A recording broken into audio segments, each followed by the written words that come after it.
my neighbor and I tore down. This was his half, which he's giving back to me, and I'm cleaning it up, and I told him I'll use every foot of this. This is good stuff. Here's what it looks like after it's sort of been cleaned, wire brushed. Mostly the nails bent over, sometimes pulled.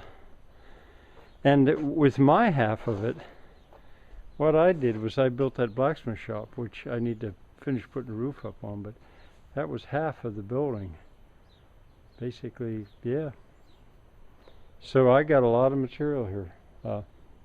So maybe I'll show it to you after I've got it stacked elsewhere, but I thought, well, this is a start. Take some time.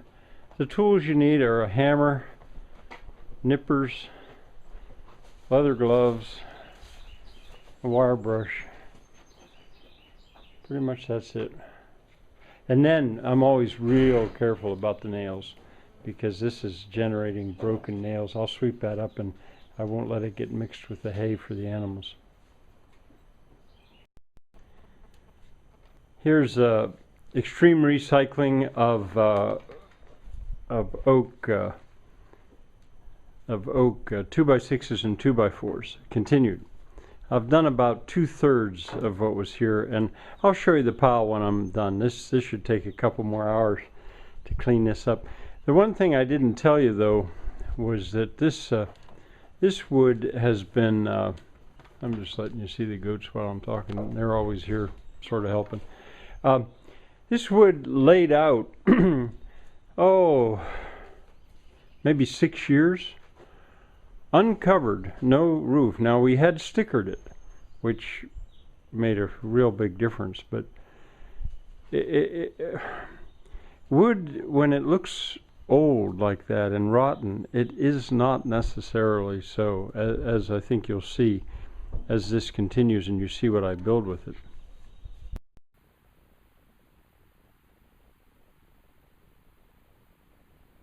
I saved the last one.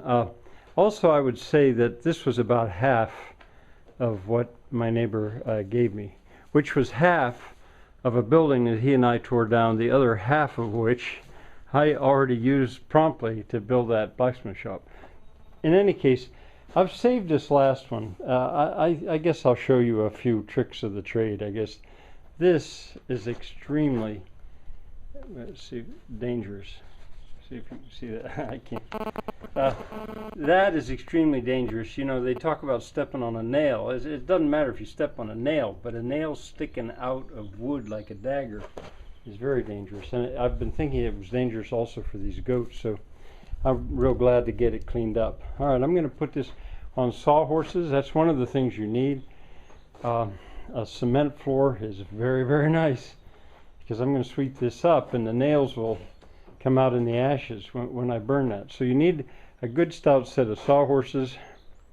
And I've used that plank right there. I use that all the time like a bench. All right, I'm going to put this up on there and do the best I can to film some things. Something scared the goats. I don't know what that was. I didn't quite get it all filmed, but all right. Now I've put it up on the sawhorses, and notice I put it on edge, and I put it up against this this bench. That way it acts a little bit like a vise. Now for these roofing nails, I'm going to use the nippers, and I won't have my gloves on. I could just drive them in, but in this case I choose to pull them. So I'll set about doing that. Some of this is so obvious I hesitate to even say, but when you use nippers like this, you pull with the grain, and I would normally stick those nails right into my back pocket. But I'm holding the camera, so you go with the grain. You know, I see people doing it this way or all kinds of ways, but you go with the grain. All right, I will stick these in my back pocket. And then the next thing I'm going to do is I'm going to take a wire brush and go along there, and it'll tell me if I missed any.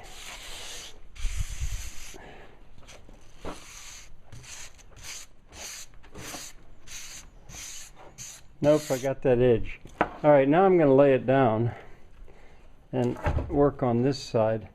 And in this case, I think I'll start with the wire brush. I'm going to turn this off. All right, a little piece of wood there. That was, I wouldn't have needed to use the bar for that, really.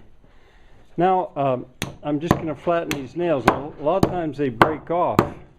And oh, and another thing, use a straight claw. Get to use a straight claw hammer.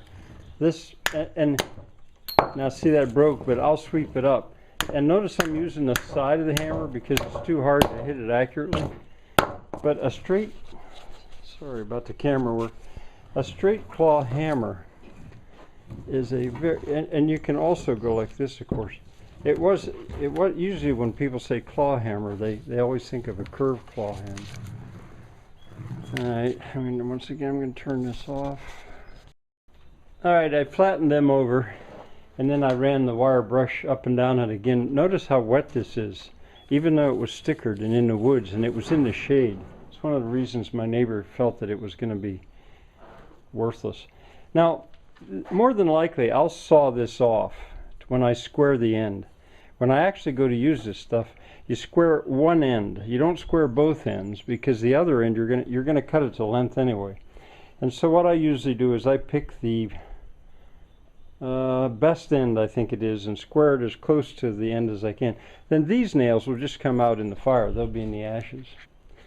All right, I've got two sides sort of done. Now I'm going to roll it up, and this side's not too bad, and I'm going to put it up against that plank. And maybe, I don't know how much more I actually have to say.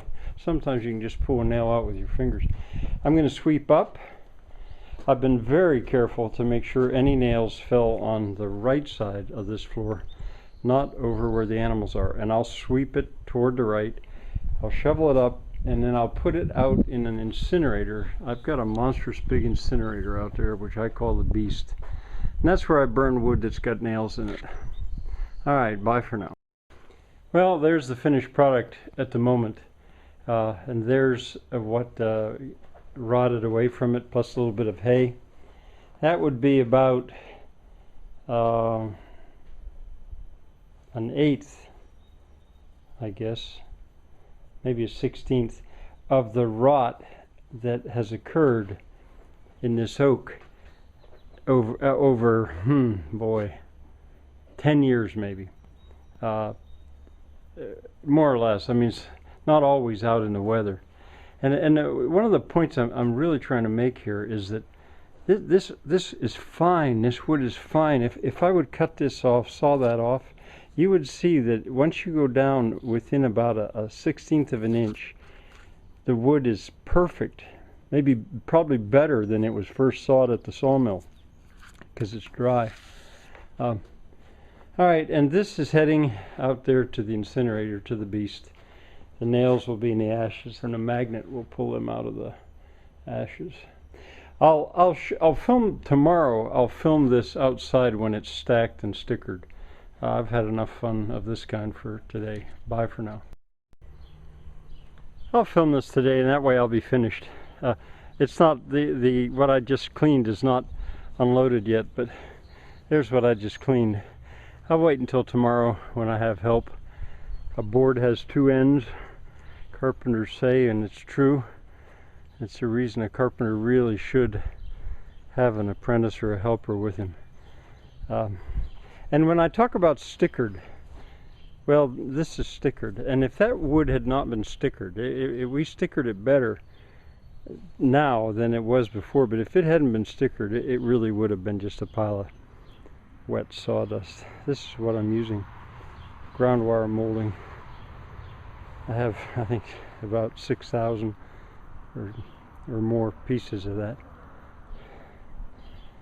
All right, now I think I am done.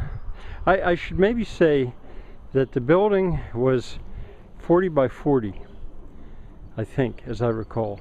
And with my half, that's what I built down there, which I will finish, and it'll be fine. Blacksmith shop. And this is the half that my neighbor took, but now is giving back to me. Bye for now. One other thing. Well, there's that wet smoky or wet sawdust with the nails in it burning up. But anyway, the other thing is, now that I recall, I correct myself. The building, I'm pretty sure, was 20 by 40. And I think I've got a lot of joists, 2x6s, that are a little strong at 10 because they went to a beam halfway. And the longer 2x6s made up the beam. And then there's the rafters. Let's see if I can close up on my goats. Bye for now.